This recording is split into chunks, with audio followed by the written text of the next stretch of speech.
All right, Bry, how much Yaxel highlights have you been watching lately? I've been watching a few, especially, Warriors take him with pick 11.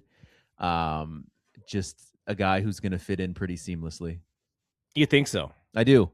I think that this is exactly the type of player that the Warriors have been needing, which is youth, so you can, play a lot of games while some of the older players, have to inevitably miss some games, but also, young that can create their own shot and can fit into, what they didn't need was another like project like player, a player like Nate Ament or Ament, however you pronounce his last name. Like that kind of was giving me Kaminga vibes in the sense of like, oh, he might not be able to contribute right away. But at least with Yaxel is like he's young, so he's going to be able to, barring injury, like any player, but he'll be able to play a lot of games while the vets are out, and he'll also be able to contribute right away. I thought those were the two most important factors in this, draft pick, and I think they nailed both of them.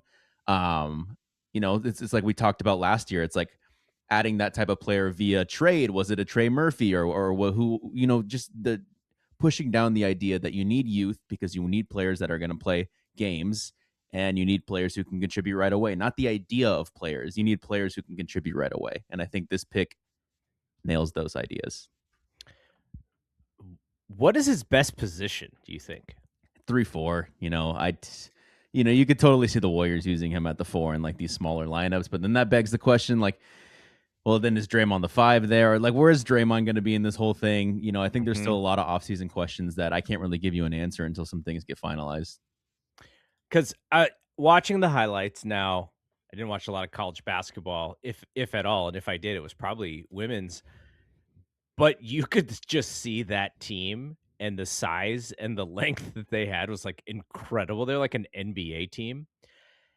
And I think he does stand out. Like I think he stands out in a pretty big way at 6'10". Kind of reminds me a little bit body wise of do you remember Amare Stoudemire? Of course. So Amare Stoudemire was a little taller, a little leaner. He's a little bit bigger of a body. And Amare was a post, right? He was a center or a power forward. Just body size wise, I think is going to stand out on the Warriors roster. He's just going to look like the biggest guy on the court for them, and I think that's a positive. I do wonder if his best position might be the 5 on the Stop it. Warriors I because of mean, the way yeah, that they but play. six, Like, 6'9", 230 pounds. So yeah, like this is a bigger player, but I don't know. I don't know if I'd say 5 right out the get. no, I mean, I don't know right out the get either, but I was, like, thinking about, like, what is gonna be the best lineups with him out on the court, um and, he does shoot the 3 pretty decently. He shot it 37% last year, and I think for his college career, I don't know how much they count the JUCO stats, but his college career was around 36%. So he can shoot it a little bit. I don't know if, they're probably gonna let him shoot it a lot. They're probably gonna give him those shots until he can make them. I don't know if he's going to really shoot those on some closeouts or anything, but the guy that as I was watching that Michigan tape, I actually liked Aday Mara's stuff better. Now, could the Warriors use Mara in the way that he would need to be used? I was watching him, and a lot of what Yaxel received was just off of him cutting and Mara finding him, which was actually kind of fun to watch. And I just wonder if Mara was the better pick. Like knowing nothing, watching those 2 guys on the court together and thinking about who would be a better player, sort of thought Mara would be the better player. They were drafted just picks, right around the same of each other, and then the other guy, Johnson, he was picked even before those guys, right? Yep. Morez, he Number was 9, before those guys. So, 8 or 9.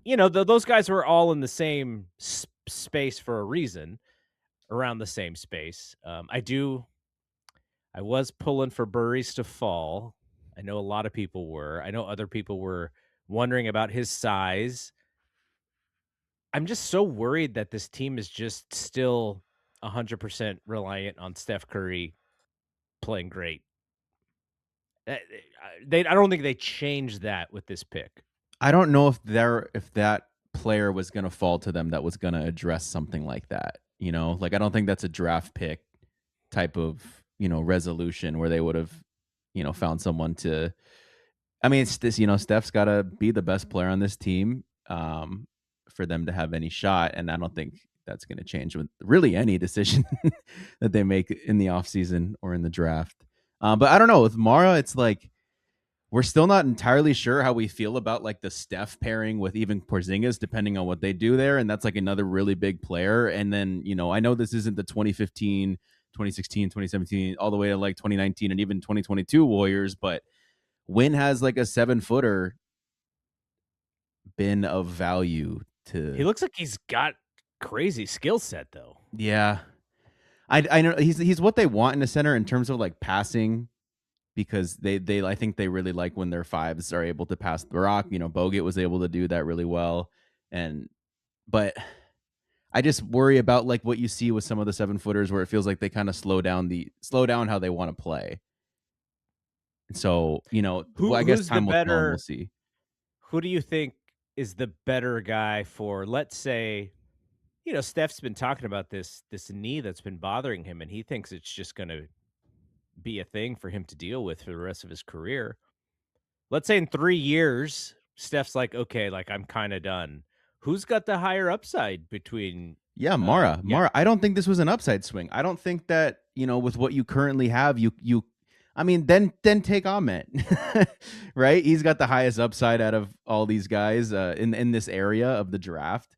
I think, what has Dunleavy historically done since he's been in the draft since he's been the GM, which is, something I've been saying, which I say this a lot on the podcast, but it's something I used to criticize former Sacramento GM. What was his name?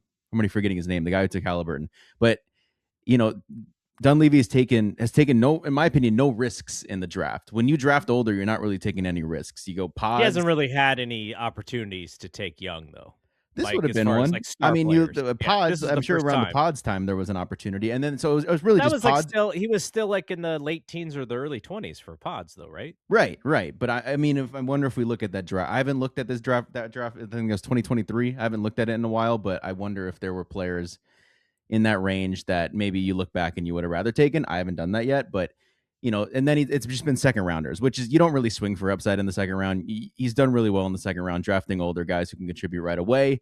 But then with this pick as well, it's just another really old player.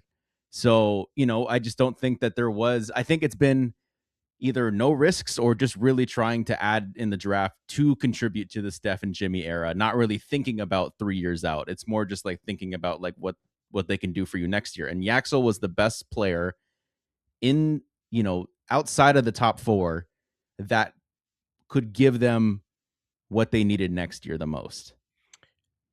I would imagine Steph and Draymond probably did what I did, which is like, "Oh, let's watch some YouTube highlight footage." Who do you think they would have wanted the Warriors to draft? Do you think they would have wanted Yaxel in this spot? I mean, Draymond's a Michigan State guy, so I don't know if he wanted any Michigan guys, but Yeah. It's it's probably between the three guys. It's probably I don't know who they would have said. It's Burries, Yaks, or Mara. I don't know which one they would have said. yeah. So I think it's the highest that they've picked since Pods. the no, since the Kaminga pick, right? Kaminga was 7. This is 11. Pods is like what, 415 or something or Yeah, 16. Pods was later than this, so yeah, like since the Kaminga pick, and Wiseman and Kaminga. I'm gonna give Moody the benefit of the doubt because I think Moody has become a playable player. He may not be consistent, at least consistent enough for Steve Kerr's liking, but when you swing and miss on your two picks like that, I do wonder if that had an effect on what you were saying with Dunleavy, which was to draft safe because you don't want to swing again and then miss, and then, people are saying that you've set the team back kind of like they did with Wiseman and Kaminga, but Who knows? 'Cause look, is Atlanta even gonna keep Kuminga at this point? That's, Right. that'll be a talking point for the offseason too.